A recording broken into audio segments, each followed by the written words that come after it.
Yeah, connecting with people over some negative stuff sometimes brings a positive light in others' lives too, which is cool, huh? Definitely. You can't always dwell on the past, and you can't let it take you down. Yeah, I think that's essential. You said it, like a mentor, right? I think for me the biggest thing is like seeking out mentors. Even currently where I'm at in my life has been just so helpful. And I stayed here in the gym, and we had to work secretly, and basically all the teachers kind of left. And I remember at one time that I had like 50 people in here. That was all left. Have dinner with 3 people, dead or alive, separate dinners. Who would they be? Sweet. But like you're saying, you know, life is like a jiu-jitsu mat, right? You got to be on top of it. Yeah, and I mean, it's with everything too. It's like a day-to-day basis thing. Like you can't just wake up one day and decide like, oh, I'm going to take today off, right? And let all my stuff go, because then stuff will pile up, and you never know, you know, the next day you have to catch up. Playing catch up's not fun either, right? I think one of the most important things is just to be consistent, right? And like you're saying, usually I would do my best when I don't feel my best, right? So when you go, and that's the definition of dedication, right? So you do something even it doesn't matter how you feel about what you're doing. You have to do it. So I think you should get up, rain or shine.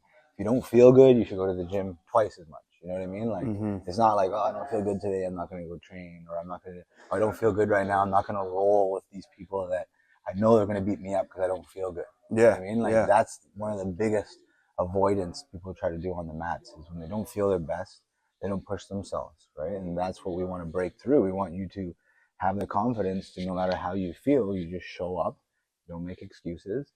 You shake hands, you roll. If you get beat up today, great. No one's talking about you behind your back. Nobody cares. Yeah. You just did it. You're great. And the next day, you come back and you have a great day. And that's just the way it goes. So what keeps you motivated, you know, on those days that you don't feel like, you know, you want to do it, or you don't want to show up? Like, where do you tap into, or what do you think about, you know, what gets you going when you really just don't want to get up? You know what I'm saying? Because I know we have all those days where we're just like tired and, you know, unmotivated. Something's going on maybe with the family, but what keeps you motivated nowadays? And I know it might be different. Nowadays is different than like me trying to get to black belt, or trying to be a world champion, or trying to like climb through the ranks.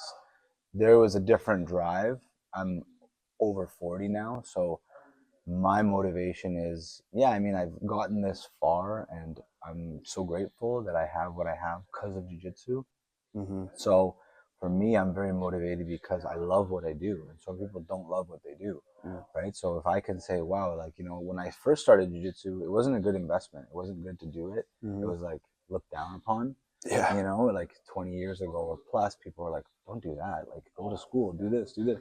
And then 25 years later in New York City, pandemic, people are scared for their lives. Everybody's rushing in and they want to better themselves and they want to protect themselves.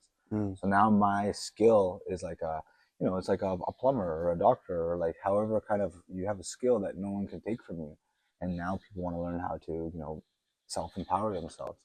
So the motivation that I have is I really want to pass that on to people so they can feel the same way that I felt, you know, like I want people to, just like you're saying, like you deep dive into it, it changes your life. It gives you a certain purpose, a motivation every day to go in there. Yeah. And it's not a short-term goal, it's a long-term goal. Yeah. Most of us are not used to doing goals that take 10 years, right? Most people do like a year or two, or a couple months. Yeah, your New Year's resolution. Whatever, right? Yeah. So now if you have to do a 10-year goal, like that's not a long time. That's like climbing Mount Everest like every year.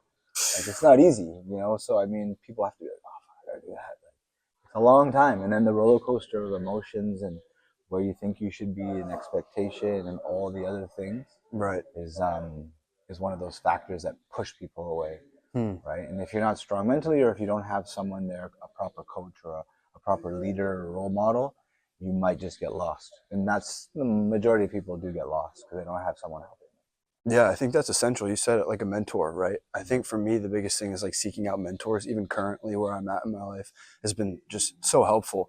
Kind of like wanted to touch on that for you, because you had some pretty cool mentors coming up. Who were your mentors? You know what I'm saying? Who would you kind of accredit, not your success, but, you know, who helped you coming up and who kind of pointed you in the right direction, if there was anyone? And, you know.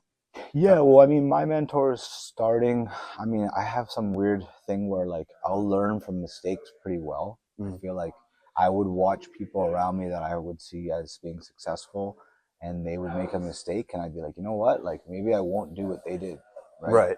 So I am stubborn, but I'm not as stubborn where I have to go through something or see people go through it to know that that's not what I want to do.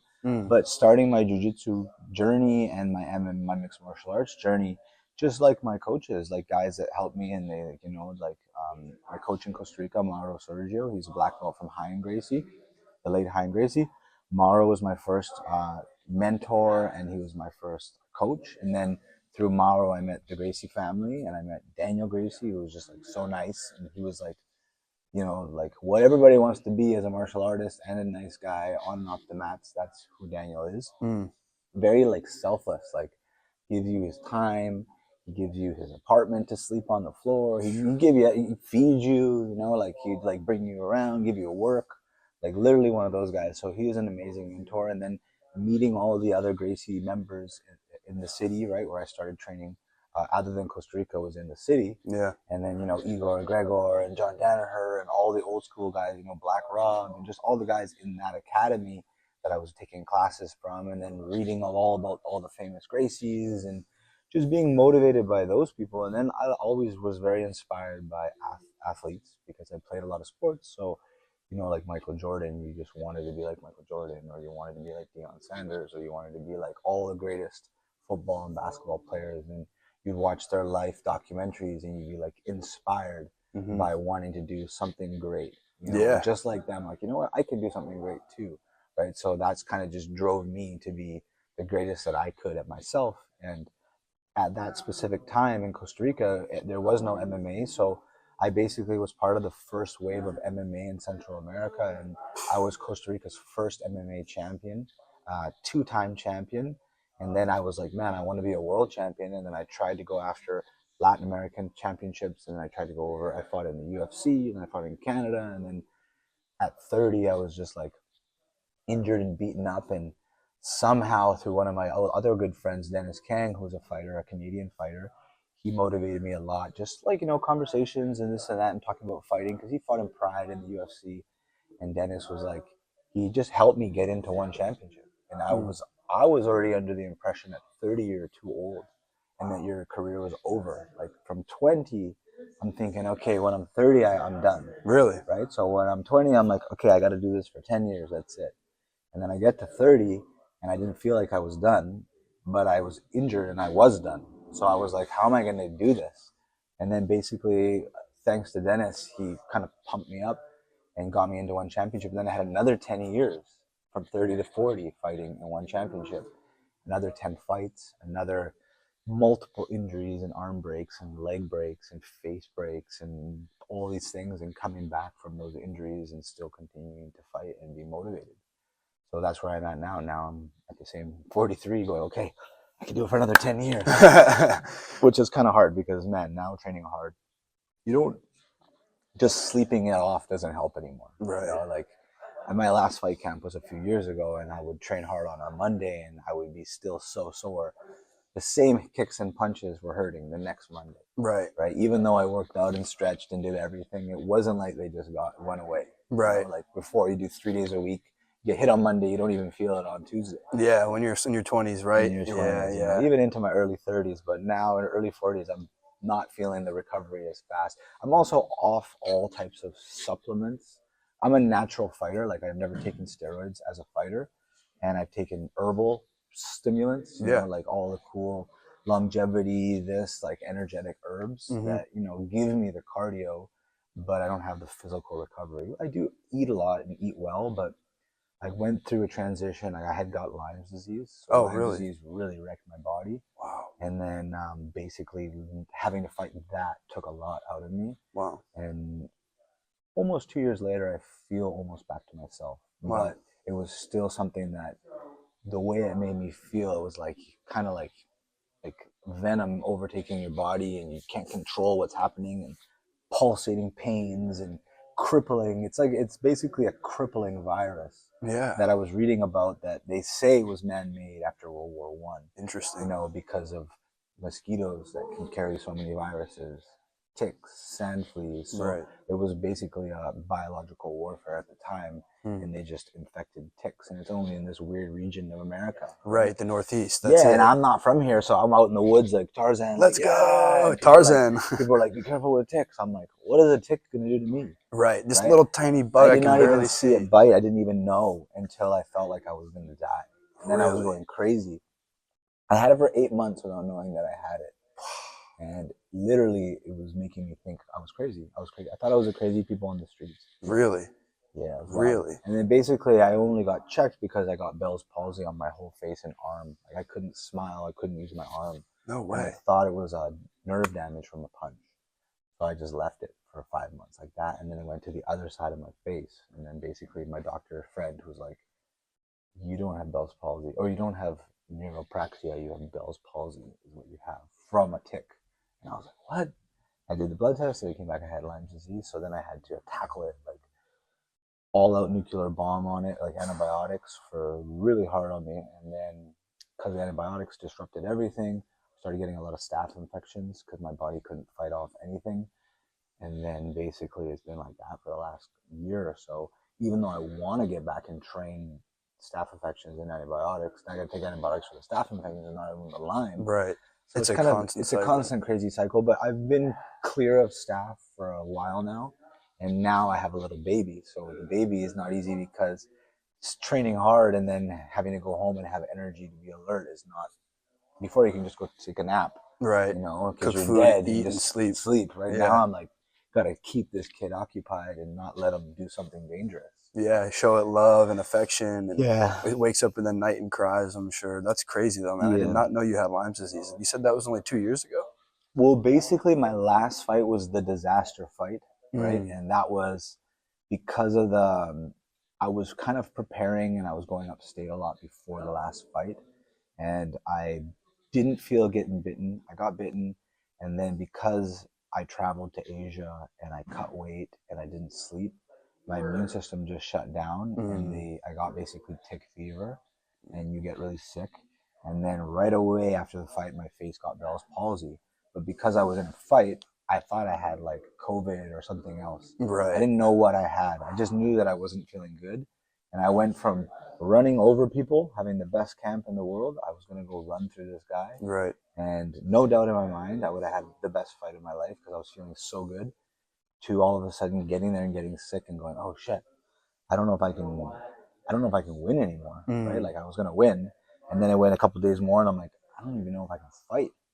And then I went another day. I'm like, I just have to get beat up and just at least get the show money. Yeah. Because I already came all the way out here, and I can't not fight. Did this whole camp, right? I did the whole camp, so I already had accepted that I was not going to win, but just go up and fight a guy who's a 5-time world champion, Dagestani. Yeah. So it's like having to confront that guy and knowing that you're not going to have a chance.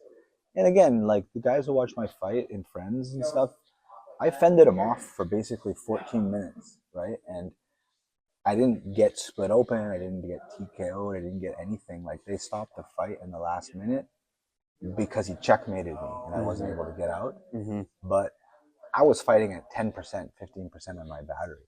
Felt how I felt. Like I could barely even walk out of the hotel room to talk to people. I was lying in bed like dying, and I was just poker facing. I was like, okay, I was dead. So, if I had even 50% battery, it would have been a little bit better. Yeah. If he had Lyme's disease and I was 100%, I would have submitted him in a minute. Right. Right. First round. It's easy to go back and say that shit. Right. But I know how bad I felt. And I mean, it wasn't the first time I had to fight feeling horrible, but it was definitely the first time I've ever had to fight with Lyme's disease. Gotcha. That was not an easy thing to deal with. Yeah. And then after that, it took about a year before I realized that I had it to start curing it. Really? Yeah. Wow. And what is that process like, curing Lyme's disease? Like what do you do? Because I know it's like a lot of antibiotics and stuff like that. And so you're destroying your gut, and you're a pretty healthy guy. What type of stuff do you do to kind of like combat the gut issues and combat the negative side effects from the antibiotics? I mean, Lyme's disease is one of those things that has no cure, according to certain Western medicine. And then if you go to like Eastern medicine and another approach at healing the body, you can do it with herbal tinctures and herbal things. So I tried to do it all. Like I had the Western medicine hit me with antibiotics. Right. And I was told that it would just shatter the virus and it would stay kind of dormant, and then it would come back depending on how your immune system deals with stuff. Gotcha. So I did a shattering of the virus with like 3 or 4 different loads of heavy antibiotics. And then I had to take all this herbal stuff that was from herbalists to fix my stomach and my gut. And then I went through another protocol, which is eradicate Lyme, which was very hard-hitting herbs, tinctures that you drink that the virus can't stand, it doesn't like. And I had to change my whole diet to like fermented kimchis and bone broths and all these like very like, you know, hearty kind of soups. And I just followed the steps of some very good people that helped me. And basically I did it all. And I went from thinking I was like talking to myself going crazy because it really makes you depressed. It like, it was a weird thing because my whole arm was numb. Like I couldn't use my arm, face was numb. It was a weird situation. And my back would hurt. I thought I had a hernia. I'm like, oh, fuck, I have a hernia. And I was like, it was just Lyme. It's just like, it's like a virus. It would move around on you. So basically after the herbal protocol, then my body started to feel good. And I talked to my friends and they're like, if you feel good, you can stop it. And then if it comes back, just take it again, you know? And I also had to change a lot that was happening in my life. Yeah. So I was going through a lot of different things in my life. And basically it was all just stress. Because it's life, stress is the hardest killer.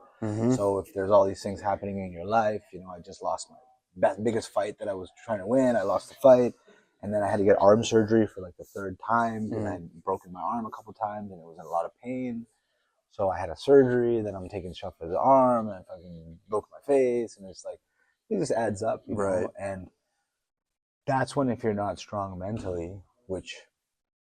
I mean, I am a strong mental person, but even I was broken, you know, like anyone can break, you know, like just because you're strong mentally doesn't mean you don't break. Right. You know what I mean? It's just what breaks you and how you come back from it and how you can actually talk about it and how you can not let it happen again and how you can prevent other people from going through the same thing. And that's kind of what I am, right? Like I'm a walking, talking example of things, you know, and trying to be the best example, right? Obviously, but people around me, they get that kind of that from a good example. And holy shit, you went through that. Like I can relate.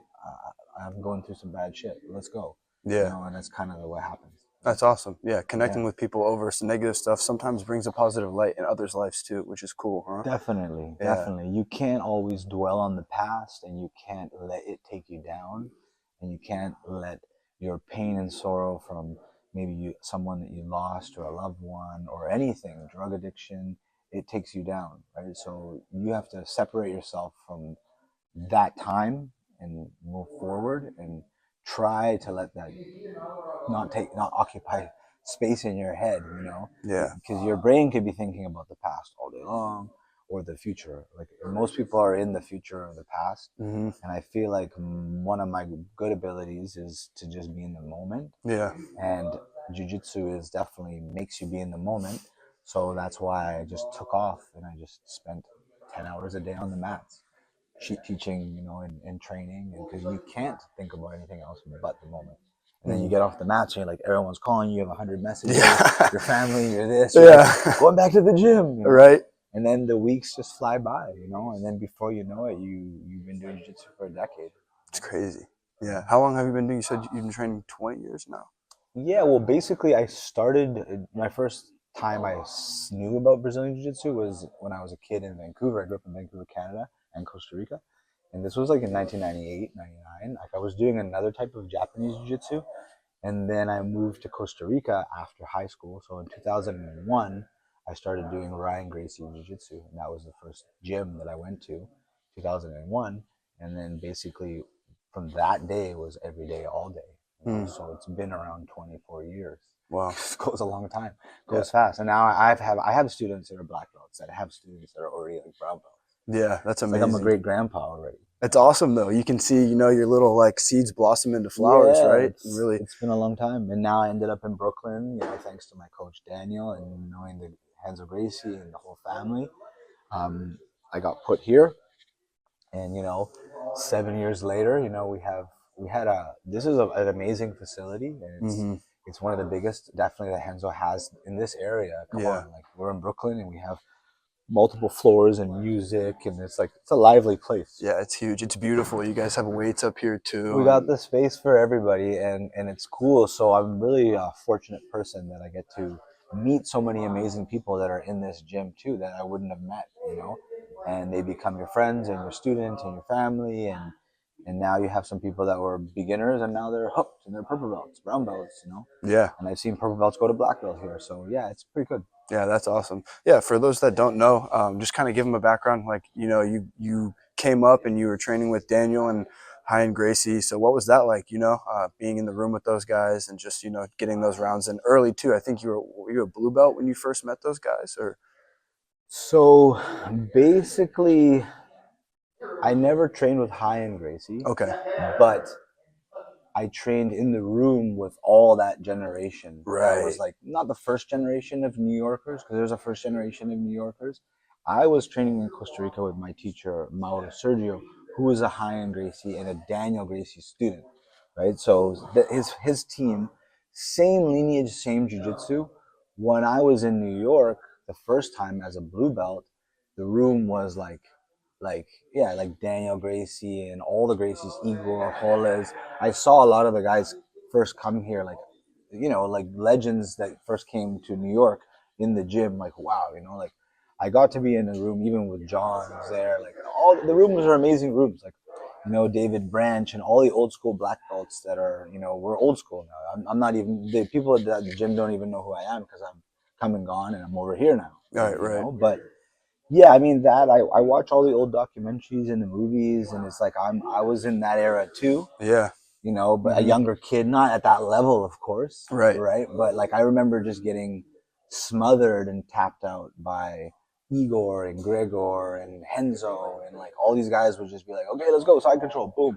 Or I'd be in the city, and then GSP would come in, or Romulo Barral would come in, or like Fedor walked in one day, and you're like crazy. Legends were walking in and training, and we had an MMA room there at one time that I think Sapo was running. So it was just like shout out Sapo. Pele was in the room, Sapo was in the room. We had all the UFC guys, all these like Jared, the Flash. Jared Gordon. Jared Gordon, like he's from around here too. He's from Queens, but we had a lot of crazy guys in the room there, and it was just like everybody was just going as hard as you can. Like everyone it was a scrap. Yeah. And then I even saw multiple ones of those generations change too. Right. Because I was part of another MMA squad in Philly with Daniel's team, all the guys in Philly. And then I was also creating an MMA team in Boston. So I was part of a huge team in Boston with Daniel as well, which was like Mark Delagrati and all these, Rob Font and Calvin Cater and all these UFC Boston guys. Right. Those cartel, they call the New England, Those are all guys I trained with, in MMA, So yeah, I mean, even I went out to the Scrap Pack and train with Gilbert Melendez and Jake Shields and have some experience with those guys too. So as an MMA nomad, I've gone to a lot of different places. But yeah, the rooms, like I remember, training with Frankie Edgar and Eddie Alvarez as well. I remember I was like trying to come up, and then you're sparring with these guys, and you're like, holy shit, like I just sparred with them. Yeah. 3 rounds, like what the hell, right? And then you kind of like realize that you can also do the same thing. Before you thought that you couldn't reach that level, and then when you get to train with them, you're like, even though you got your ass beat up, it's fine, but you can get there. Right. You can train hard and you can get there. That's beautiful. So that was kind of cool. Yeah, for sure. But and I had missed him a few times. Like my coach was like, "Don't go and meet him." Right? I was in Sao Paulo. I was training in Brazil. I went for like 6 months, and we had spoke on the phone. We were supposed to meet, and I was going to go to his academy, and we were all. And then my coach said, "Don't go and see him. He's going to take you out, and you guys are going to get too drunk and party. And no way. You're going to get in fights and stuff." And because he was doing that, my coach was doing that too. So got you. That's just what we all did. Yeah. Every time you went out, you're like, some guys would go after girls and have a good time, and some guys are trying to beat up other tough guys. Right. So it was like he didn't want me to go and hang out with him and do that, so he kind of blocked it. And then he was in the city here, and I wasn't here, so we never really actually Gracie ever trained with him. Got you. But yeah, it's crazy old days. It feels like lives and lives ago. I'm sure. Yeah, it's crazy. So how did you end up here teaching? You're the head professor now at Renzo Gracie Brooklyn, correct? Yeah, I mean, my coach, Daniel Gracie, he was the head coach here, and he, I was living in Boston because we had gone out to Boston to run a gym out there. And then he moved back here. So I didn't want to just leave Boston unless I had some sort of job here.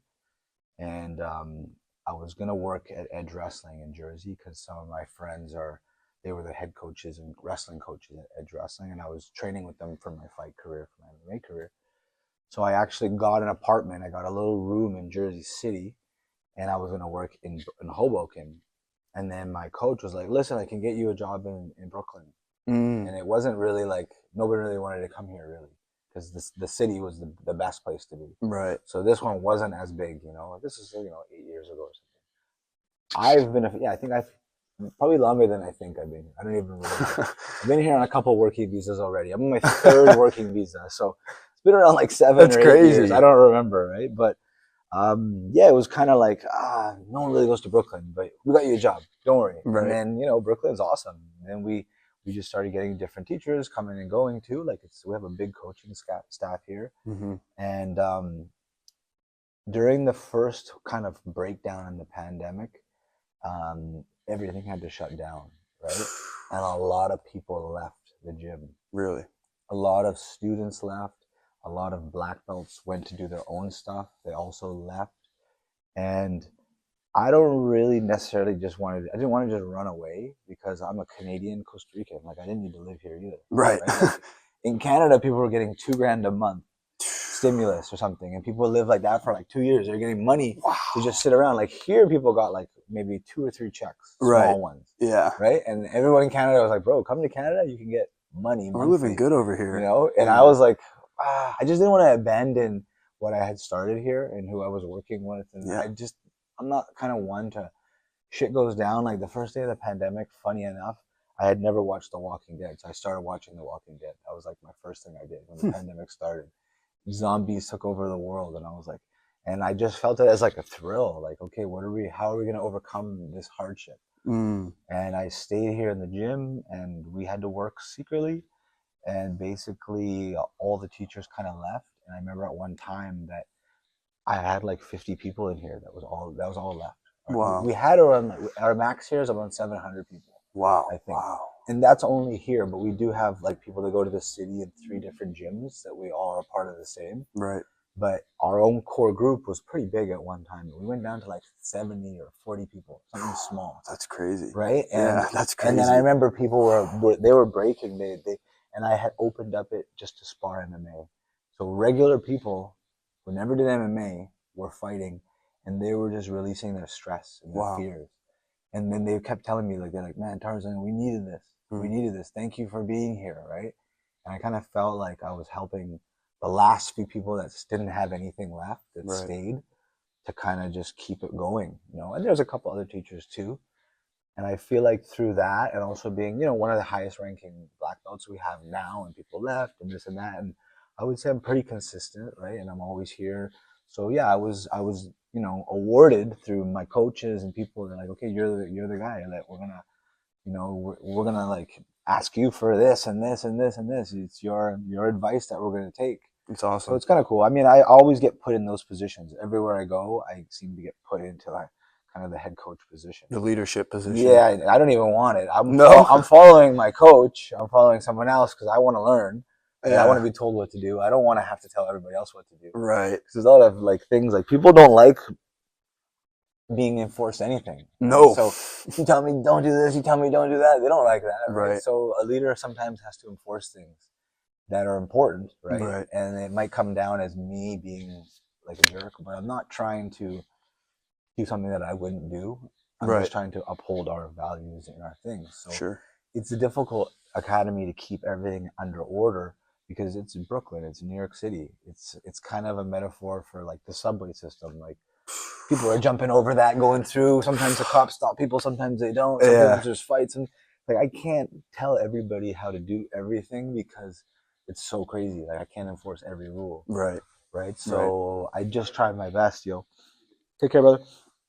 Just try my best with, just at least putting my mouth where the mats are, like I'll teach on the mats and like show good jiu-jitsu that my coach showed me and keep people humble. And, the good belts, the higher belts, they just like to get beat up. right? They're here for that. They want to feel that, right? Mm-hmm. And then the white belts and the beginners need to learn how to get there to roll, and then get inspired, right? So you got to show the beginners how to walk and inspire them so they don't get hurt. Mm-hmm. And then once you're already good, you put pressure on them, and then they keep coming back to you because they want that kind of pressure that they can't get anywhere else. Right. Yeah. Right. The high level of training, right? High level of training, yeah. So everybody needs something, right? And if you know how to give everybody a little bit of what they want, right, then you can become successful too. That's what it takes to be a leader, right? You can cater to everybody's needs, I think, you know? A little bit, you know. I try. Sure. Yeah. It's not hard. It takes a lot out of me, and I'm good at, I mean, I also get what I need, but it is a lot of giving for sure. Absolutely. Yeah, it takes a lot out of you for sure. Well, I appreciate you, Ariel. I wanted to ask you this one question before we end it. If you could have dinner with 3 people, dead or alive, separate dinners, who would they be? Wow. Well, I mean, I have a few idols that I look up to for sure. Yeah. I mean, Jim Carrey would be a one. Man, that would be a great thing. Yeah, I always joked around and I always wanted to have Jim Carrey in my corner in the fights. And imagine he just is in the background, looking at the other fighter, and you're staring him down, and they're like, "Is this Jim Carrey in your back, staring me down?" It'd be hilarious. Right? Oh my gosh. So definitely Jim Carrey would be someone that I'd like to have, dinner and a party with or something. Oh, party for sure. I would like to, I don't know. I mean, this is a hard question. Sports athletes and inspirational people, Muhammad Ali would be crazy, right? Yeah. Muhammad Ali just go and train and box and go and jog or talk or whatever. Right. Just something like that would be good. Absolutely. I don't know. The other one I'd have to say, right now I'm into Frank Frazetta's art. I've been into his art a lot anyway, but I think that he's just that kind of illustrator genius, and his mind is all sci-fi, and my brain is very much into that kind of sci-fi surrealism, multi-dimensional stuff, and I think Frank Frazetta's brain is kind of cool too. Different era in the 50s, I don't know, something like that would be kind of cool. Yeah, definitely 3 interesting people. That would be really cool. Yeah. Jim Carrey's hilarious. Having him in the corner would be wild. Imagine. Man. Oh my gosh. Your opponent would not be able to focus in their corner and everything. Nobody would be able to focus. So for a lot of times on my Twitter, I would always tweet him because he was on Twitter. No way. And I would tweet, "Jim Carrey, what's up, bro? I got a fight coming up. If you want to come to the corner, I'll pay for everything." No way. And so I would tweet it, but I don't think he was that connected on it. On right? Twitter, yeah, and yeah. Fun fact, me, Jim Carrey, and Muhammad Ali all have the same birthday on January 17th, next Friday. No way. So I've always been attracted to them because of our birthdays. As kids, I was like, "Oh, Jim Carrey and me." I'm like, "What the heck?" And then Muhammad Ali, it's a Capricorn thing. So I was always Jim Carrey's my man, right? Canadian, So I was I was trying to get him on Twitter, but I kind of stopped tweeting. I'm getting old now, but maybe if I do one more fight and he sees it, who could hook it up would be a talk show. Yeah. Oprah or something, You send it in and then they go, "Hey, this fan wants to reach out to you." Right? And they have you both on, and then he comes to the fight. Man. Yeah, can you imagine? That'd be fun. That would be crazy. Do you think you will fight again, or do you think maybe jiu-jitsu super fights or something like that in the future? Funny enough, I would love to do a jiu-jitsu match, but I don't think I'm as good in jiu-jitsu as I am as a fighter. And as much as I like to compete, I want to do well.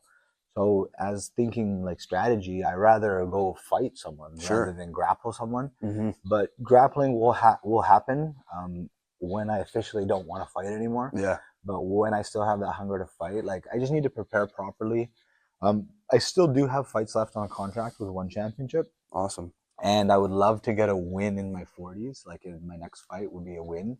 And, I would like to do another reverse triangle again. Yeah, that'd be great. So it'd be nice to have 3 back triangles, professional fighting. Yeah. I think that would be a good way to go out because I wasn't able to reach goals as becoming a world champion there and other titles and things that I wanted. So I feel like I've gotten away from fighting so far without having too many injuries and still having my teeth and my head there. Sure. But I'm willing to put my body through that hard work to at least do a couple more fights. But I need to get healthy again. Like I said, Lyme disease and staph infection, and then having a kid. So I'm not able to get back into that. But I would like to in the early part of this year for sure. Oh, no way. Yeah, Wow, I would that's like awesome. to have something going where I can look forward to that.